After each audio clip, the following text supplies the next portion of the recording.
For the Islamic State, it's not just a rebooted military strategy, it's a reassertion of ideals. And as horrific as many of their actions are, putting a stop to them may be one of the most difficult tasks. Kristine Frazao tells us it's raising questions about human rights abuses from both enemies and friends. On the offense, and with expanded power comes a growing list of atrocities for the Islamic State. Reports of ISIS members pretending to be homosexual, then capturing actual homosexuals and throwing them to their deaths. New mothers in Syria apparently tortured with medieval devices like this one, simply for breastfeeding in public. And children being recruited to fight with ISIS at a young age.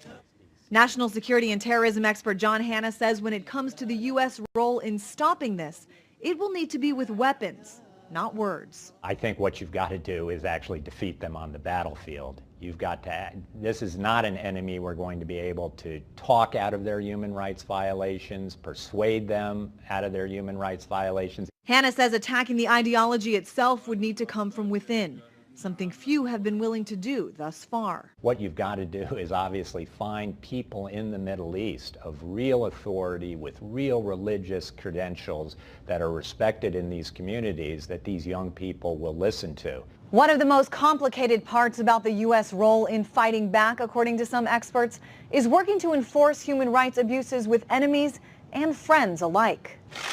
President Obama met with Arab leaders earlier this month, and Congressman Jim McGovern says it was a missed opportunity to stand up for human rights abuses. We talk a good game when it comes to human rights, but our follow-through isn't always there.